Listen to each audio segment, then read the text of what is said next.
Ladies and gentlemen, we are back with another The MMA Takeover.com interview. My name is Keith Schillen. Today's guest has been a professional mixed martial arts fighter for 14 years. He has a record of 23-11-1.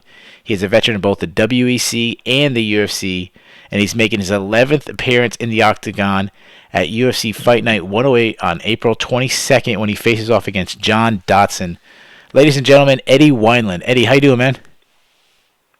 Absolutely, man. Thanks for letting me join you today. Yeah, no, we appreciate it. I mean, we haven't got a chance to talk to you yet, so we're always really excited to get someone we haven't spoken to before. So we appreciate it. We know you finish up your camp. Obviously, it's very busy, so we appreciate just taking time. Let us get to know you, and then we'll go from there. All right?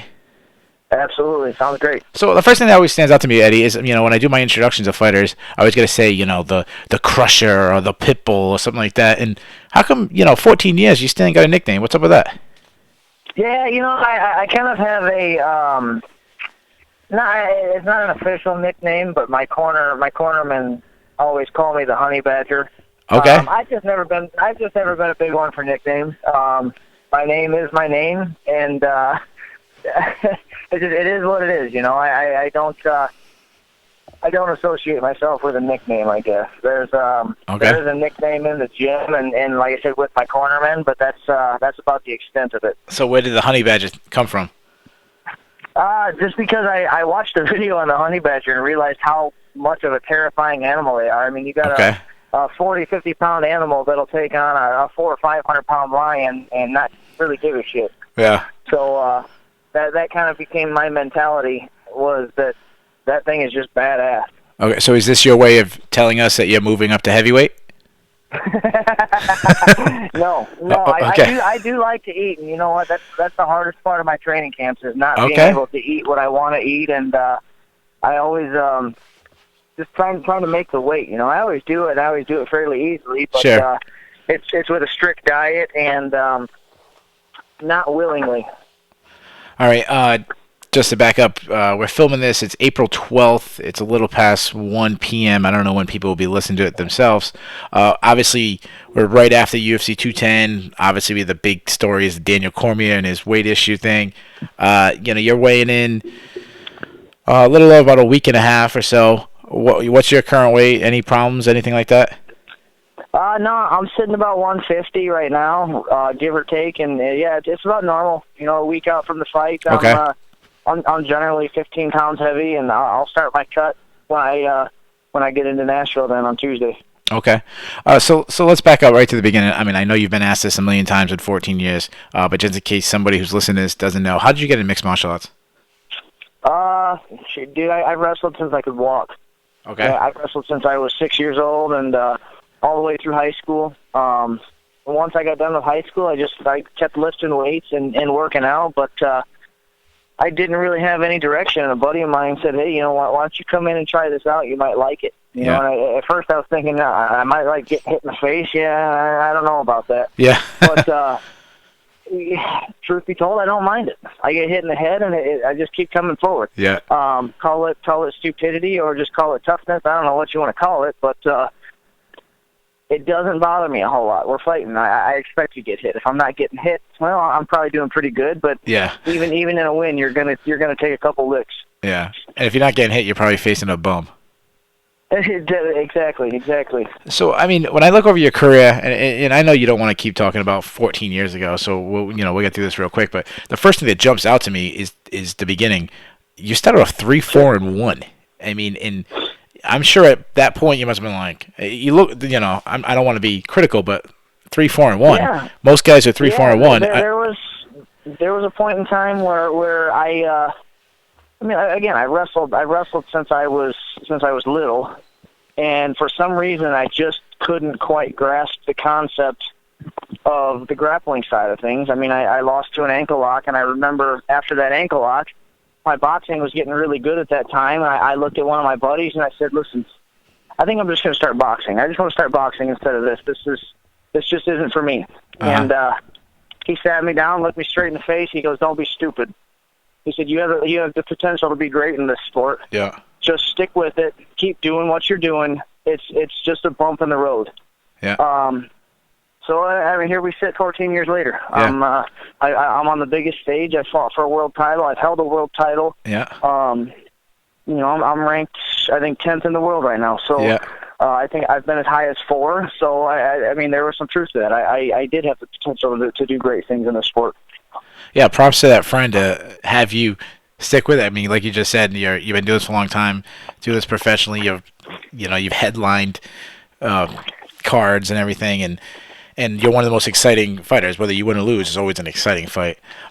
So Sure. I've heard you talk about the past, and to be honest, I really don't know how to transition that well to this, so I'm not even going to pretend to transition. But I've heard you talk about the past, about your brother. Obviously, it was a tragedy in his life, and you've actually used that tragedy for inspiration for yourself. Just kind of, if someone doesn't know, just kind of tell us about it. Yeah, I mean, he was 2.5, and he got burned, 98% of his body. I mean, the doctors basically said it'll be a miracle if he makes it. Wow. And just to see the surgeries and everything that he went through made me realize that when I'm in the gym and I'm training and this hurts and this sucks and I don't want to do this and I can't get through this. It just, don't be a sissy. Just man up, gut it out, tough it up. It's really not that hard compared to what he's been through. Yeah. And that was my motivation there for a long while. You know, and then the last couple of years, I think my motivation's kind of switched from digging deeper for him versus digging deeper for my 2 sons and my wife and providing for the family and just to show them. I'm sure you don't stop, you don't give up. I busted my jaw in 2014 against Johnny Eduardo. Yeah. For me, that was it.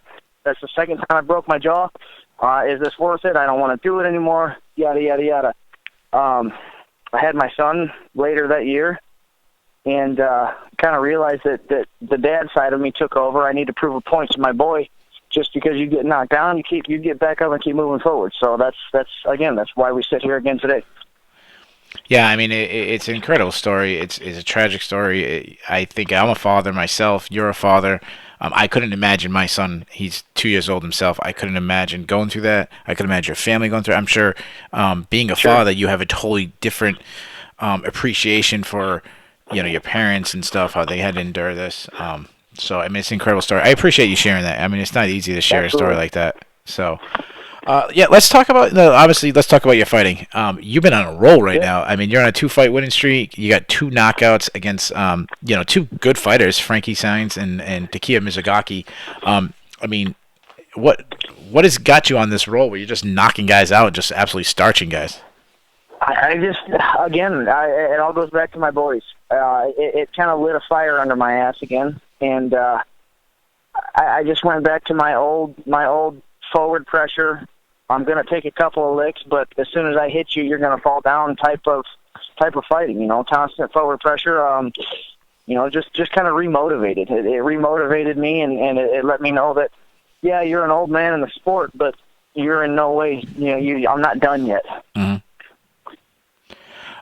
So, you're fighting in Kansas City. Actually, not Kansas City. Nashville. I apologize. Kansas City's this weekend. You're originally from Texas. You were born there. You didn't want to be on that UFC 211 card in Texas? I would love to. I mean, I fought in San Antonio when I fought WEC against Manny Tapia. Okay. And I mean, it was nice fighting in Texas. I would love to fight in Houston. Houston would be nice. That is a goal of mine before I retire is to get a fight in Houston. Yeah. It just this was the card that popped up, and it had a good opponent and the potential to move me forward. All right, so obviously you're closing up your training camp. Tell us, how long did the camp go for? Who you training with, and how'd it go? It's been an 8-week training camp. I actually am just now getting home from a morning pad session with my boxing coach. I've been going to the north side of Chicago, place called New Breed, Chicago. It's been my main gym for the last 7-8 years. So it's been my main gym for a while. Uh-huh. The gym that I originally started at, Duneland Valley Tudo, they have since closed their doors. So I've just been traveling to Chicago more than staying around home. So Obviously, you've been successful. Have you gone to travel to any of the big camps, get any sparring in with anybody? No, I get asked that question all the time. The talent that I'm training with there in Chicago. I mean, yeah, they're all under the radar. They're all, they're not big names. They're not in the UFC, but they possess the talent that pushes me to my limit. Okay. And to me, to stay local and train with local guys that have that kind of talent and that kind of drive and that kind of desire. I don't have to leave my home. Okay. You know, I don't have to fly halfway across the country just to get a good training camp. It's worked for me for the last 14 years here. Yeah. So why change it? So name drop a little bit. Let us know who we should be watching. What's that? Name drop. Tell us who we should be watching coming out of your gym. There's Jesus. Golly, he's gonna kill me because I can't pronounce his last Okay. name. But Okay. he's 125, 135 pounder, and then Kevin. Oh my God, these guys are all gonna kill me. You're putting me on the spot. Okay. As long as I kill you after your fight, make sure you get through your first. There you go. Then there you go. afterwards. They're all gonna. My next training session, they're all gonna smash me because I forgot their last names or couldn't pronounce them. Yeah, when you're doing those rounds where you're sparring and you jump in with a new opponent and you're getting down really tired, you're gonna have a lot of guys volunteering to jump in. Exactly. Well, yeah, and it's lucky for them is during my training camps. That's kind of one of our things is I don't go with just one guy the entire 5-minute round. Yeah. Obviously, the goal is to wear me down. So I've got 5 guys on me every minute. You know, I've got a new guy every minute of every round. So these guys are fresh and rested up and ready to take my head off.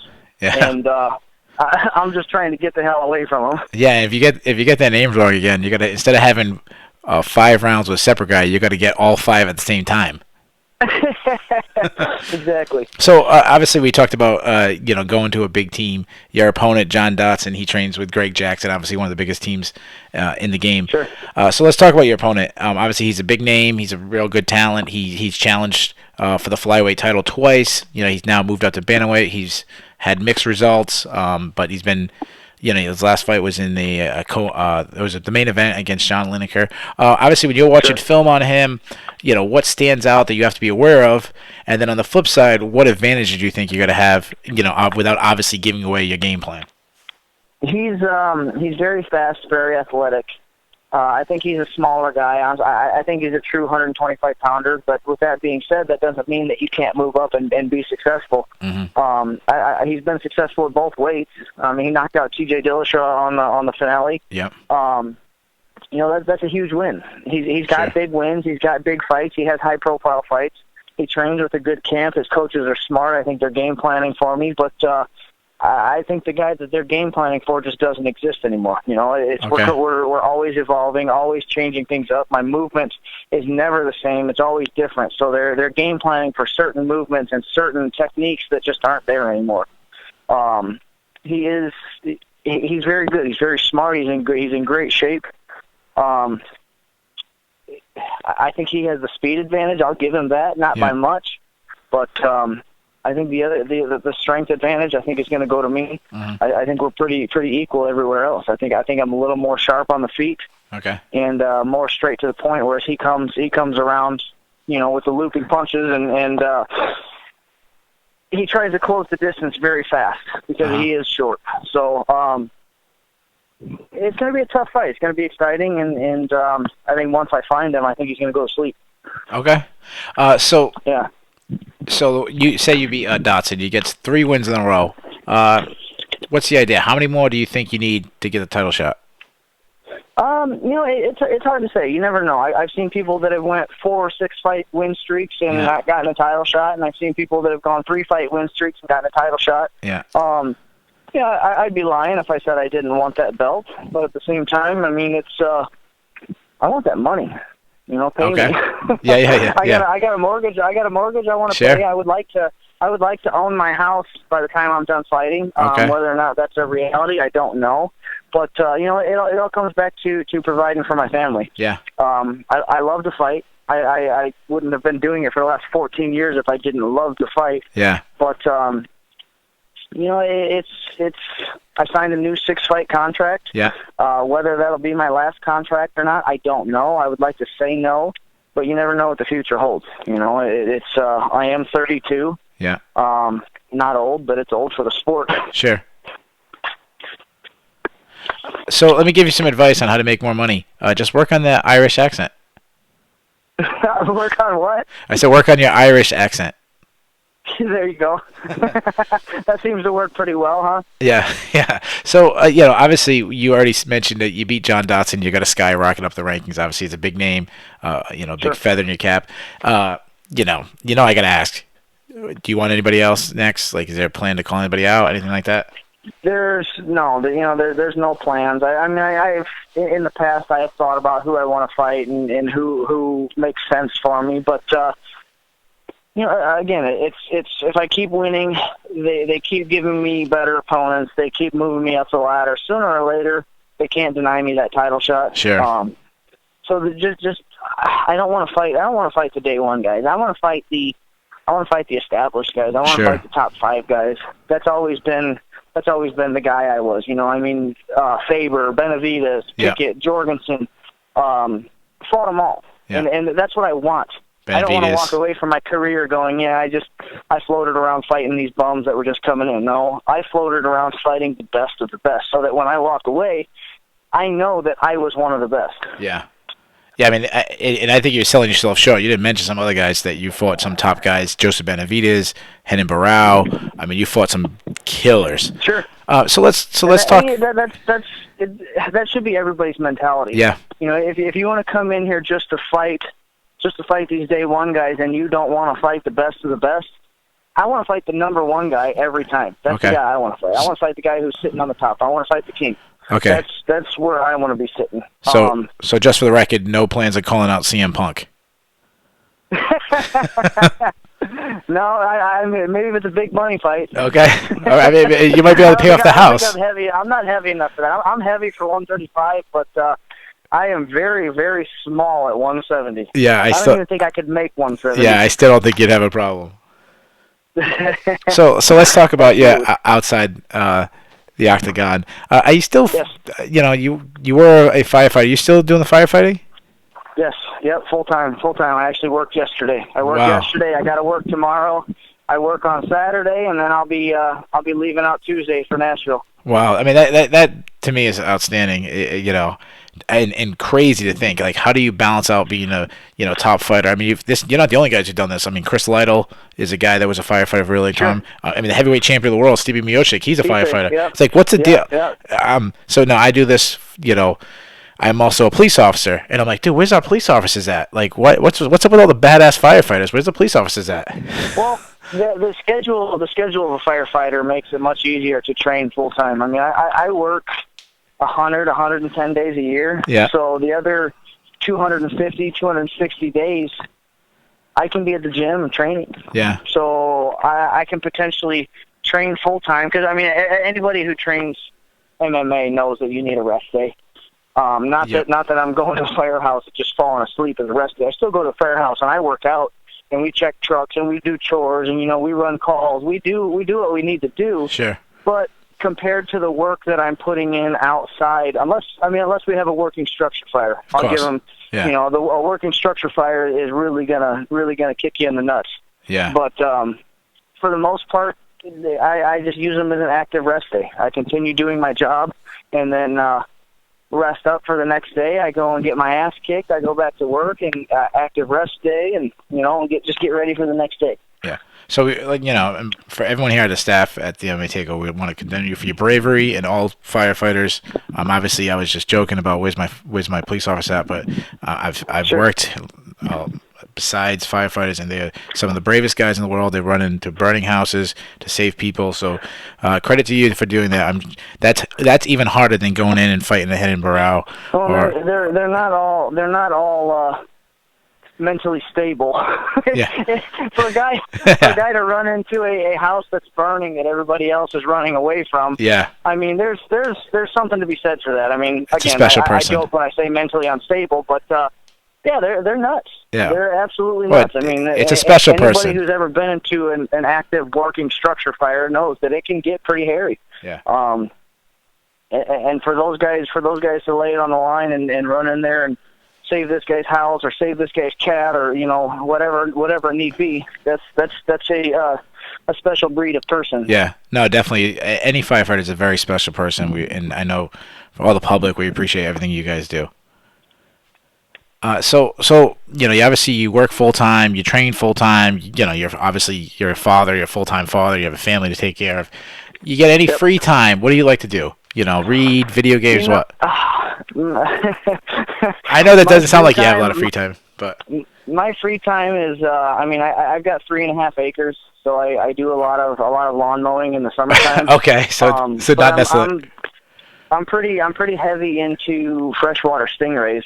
Okay. And I'm always building new aquariums, and I like to build stuff, whether it be aquariums or furniture or whatever it is. I try to build what I can. Okay. Lately it's just been a lot of aquarium stuff. All of my free time goes to my boys, my family, and then when they go to bed at night, I go downstairs and work on my aquariums. Okay. And how often do you get to watch MMA? Are you one of these? Because you hear some fighters they watch every card, and then some other fighters they don't really want to be bothered. Well, to be honest, the only time I ever watch MMA is if there's highlights on TV. If I'm laying down for bed, my last 4 day on my days off, I turned my TV on once in 4 days, and I think I watched it for an hour. Okay. So I'm either in bed sleeping or I'm getting stuff done. Yeah. Okay. I mean, you always get that response. You usually have one extreme or the other. You have some fighters that always say, "Oh, I watch every single week. I watch every card. I got Fight Pass. I got it all." And then you got the other fighters like, "Hey, man, I'm spending 40 hours a week punching people. I don't want to bother." Exactly. I try to focus on what I have going on. So I won't say that I don't pay attention to it, because I do. Yeah. But I can't make it a point. I don't have the time. Sure. To make it a point to sit down and watch the fights. Sure. All right, so we always do this thing. We do a fan forum question.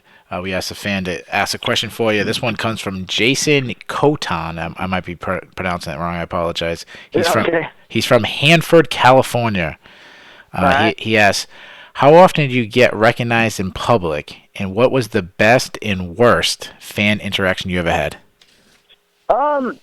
I around here, I get recognized every once in a while. It's not all the time. I'm not George St. Pierre, or I'm not these big faces, but I get it from time to time. And even on the phone, sometimes I'll be calling. I'll call somewhere to order something, or I want to buy something, and they'll ask me my name, tell my name, and they're like, "Wait, Eddie Wineland, the UFC fighter?"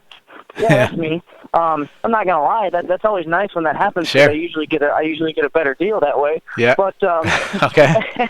I don't expect people to know who I am. In my eyes, yeah, I've done a lot of big things in MMA, but in my eyes, I'm just another guy. I'm not that guy that everybody is supposed to know. As far as best and worst interactions, I don't think I've ever had a really bad interaction. I haven't had any creepers come up, or I haven't had anything that really stands out. Everything for the most part is pretty good feedback. All right, so before we let you go, let's hear what's your prediction for the fight. For my fight? Yeah. I think I'm going to keep the distance on him. I'm going to frustrate him. He's going to eventually try to attack, and he's going to eat an uppercut or a straight right. And if he doesn't go down with one, there's going to be a follow-up, and he's going to go down. I can't tell you what round. Okay. But he will be knocked out. All right.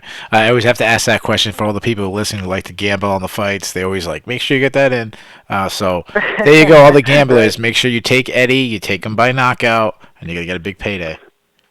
Absolutely. All right. My very last question before I let you get out of here. We appreciate you taking the time. We know you're very busy, and it was really cool to just spend some time with us. My very last question to you, Eddie, is have you submitted to the takeover?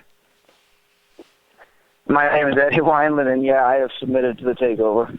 Eddie, on behalf of the entire staff and everyone listening, we wish you luck in this fight and all future fights, and welcome to the MMA Takeover family. Awesome. Thank you very much, guys. I appreciate it. Ladies and gentlemen, that was our interview with UFC fighter Eddie Wineland. Make sure to check out his next fight against John Dodson at UFC Fight Night 108 on April 22nd. To continue to receive the best MMA coverage, head over to our website, themmatatakeover.com. That's TheMMATakeover.com. You can also follow us on social media. We are on Facebook, Twitter, Instagram, and YouTube. Hope you enjoyed. Thanks for listening.